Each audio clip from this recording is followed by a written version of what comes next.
Swastiastu. Assalamualaikum warahmatullahi wabarakatuh. Shalom dan salam sejahtera bagi kita semua dan salam harmoni.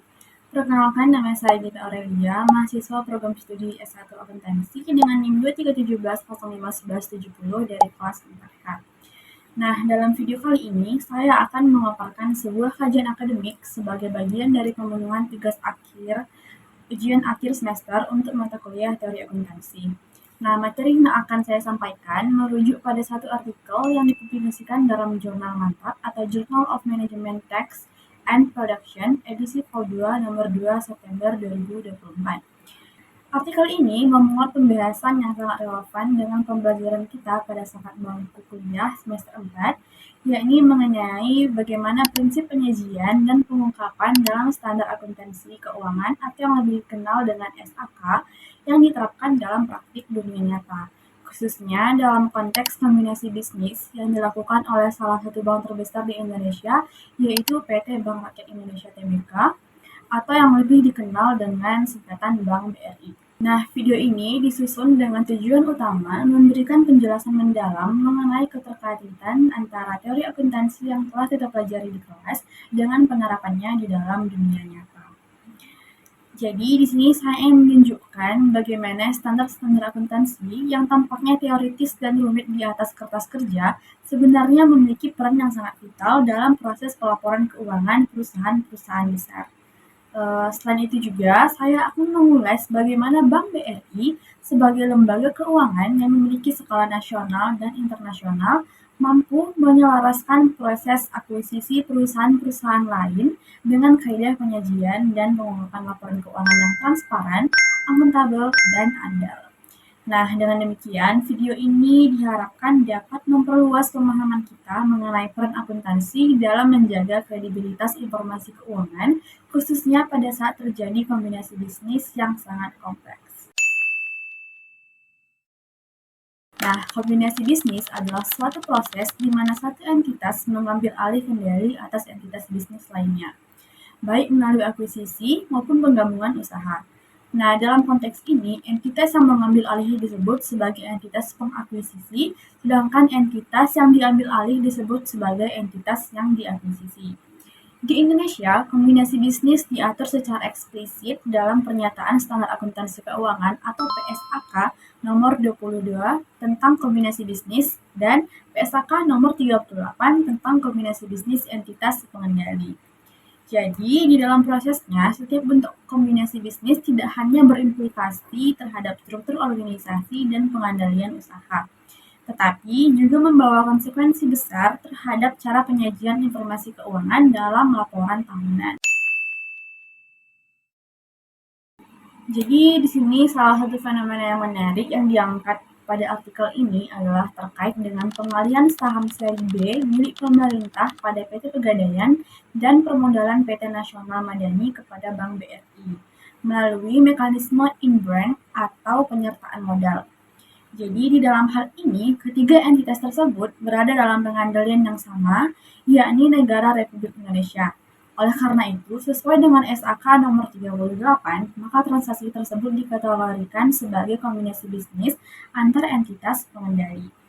Hal ini mengharuskan Bank BRI untuk melakukan penyajian ulang laporan keuangan tahun sebelumnya, yakni tahun 2020 dan tahun 2021, agar laporan konsolidasi dapat mencerminkan kondisi keuangan yang lebih representatif pasca transaksi kombinasi bisnis tersebut.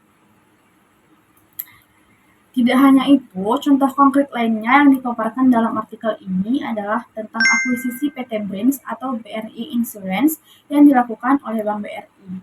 Akuisisi ini bukan semata-mata aksi korporasi biasa, tetapi memiliki tujuan yang strategis, yakni memperluas layanan keuangan Bank BRI ke sektor asuransi, sehingga menciptakan ekosistem keuangan yang lebih terintegritas dan holistik bagi nasabah. Nah, disinilah pentingnya prinsip penyajian dan pengungkapan agar masyarakat, investor, dan otoritas dapat menilai secara objektif dampak dari kombinasi bisnis terhadap kondisi keuangan pada perusahaan yaitu Bank BRI. Jadi, pada video kali ini, saya akan mereview artikel mulai dari hipotesis yang diuji, metode penelitian yang digunakan, hasil penelitian, kesimpulan dari artikel ini, kelebihan artikel, dan kekurangan artikel. Oke, langsung saja. Di sini judul dan dasar teori artikel yang saya gunakan itu, artikel yang menjadi sumber kajian ini berjudul Analisis Penerapan Prinsip Penyajian dan Pengungkapan SAK tentang Kombinasi Bisnis pada Laporan Keuangan PT Bank BRI Persero. Teori yang menjadi alasan utama dari artikel ini adalah teori pelaporan keuangan yang menekankan pada pentingnya relevansi, keandalan, dan keterbandingan informasi keuangan. Dan teori ini mempercayai bahwa laporan keuangan bukanlah hanya kumpulan angka, melainkan refleksi dan realitas ekonomi sebuah perusahaan yang hanya bisa dicapai bila standar akuntansi diterapkan secara konsisten. Nah, yang selanjutnya itu, yang kedua, yaitu metodologi yang digunakan pada artikel ini. Penulis artikel menggunakan pendekatan deskriptif kuantitatif di mana data yang dianalisis bersumber dari laporan keuangan konsolidasi dari Bank BRI. Analisis dilakukan dengan memeriksa bagaimana pengaruh transaksi kombinasi bisnis seperti akuisisi Brains dan pengalihan saham pegadaian dan PNM terhadap struktur aset, liabilitas, dan laba bersih dari perusahaan. Salah satu contoh data kuantitatif yang digunakan adalah yang pertama, aset berbasis syariah Brains per 31 Desember 2021 tercatat sebesar 3,38 triliun rupiah. Yang kedua, pendapatan premi Brains pada tahun yang sama tercatat sebesar 712 miliar yang menyumbangkan sekitar 0,66% dari pendapatan konsolidasi Bank BRI. Dari hasil analisis yang dilakukan oleh penulis, dapat kita simpulkan bahwa Bank BRI telah menetapkan ketentuan dalam SAK secara konsisten dan akurat. Juga penyajian ulang laporan keuangan yang dilakukan oleh perusahaan adalah bentuk kepatuhan terhadap prinsip akuntansi yang berlaku.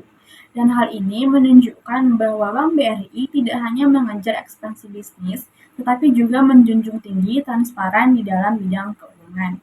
Dan juga secara teknis, perusahaan juga menyertakan catatan atas laporan keuangan atau CALK secara rinci untuk menjelaskan dampak kombinasi bisnis terhadap posisi keuangan perusahaan. Dan tidak hanya itu, laporan konsolidasi juga menjabarkan transaksi pihak berelasi yang menjadi indikator bahwa proses pelaporan dilakukan secara menyeluruh dan dengan tanggung jawab.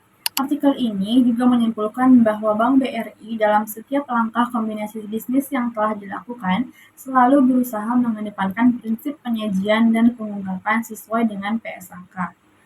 Penulis menyarankan 3 saran. Yang pertama, terus memperbaiki kelengkapan informasi dalam laporan keuangannya. Yang kedua, melakukan pengungkapan risiko secara lebih eksplisit. Yang ketiga, menyusun strategi mitigasi risiko dalam setiap aksi korporasi, khususnya dalam akuisisi entitas terbaru. Jadi, adapun kelebihan dan kekurangan dari artikel ini, kelebihan artikel ini terletak pada pemilihan kasus yang aktual dan relevan, serta kemampuan penulis dalam mengaitkan teori akuntansi dengan praktik pelaporan keuangan. Artikel ini juga menyertakan angka-angka aktual yang memperkuat argumen seperti rasio pendapatan, nilai aset, dan transaksi sepengendalian. Kekurangan dari kekurangannya artikel ini belum membandingkan implementasi SAK di perusahaan lain sebagai pembanding dan belum disertai dengan uji statistik lanjutan seperti analisis regresi untuk mengukur dampak dari kuantitatif. Berdasarkan ulasan menyeluruh terhadap artikel ini, saya dapat menyimpulkan bahwa prinsip penyajian dan pengungkapan bukanlah aspek formalitas belaka dalam dunia akuntansi, melainkan fondasi utama untuk menjaga integritas dan kredibilitas pelaporan keuangan. Kombinasi bisnis seperti transaksi strategis membawa konsekuensi besar terhadap laporan keuangan, dan untuk itulah SAK hadir sebagai pedoman yang normatif.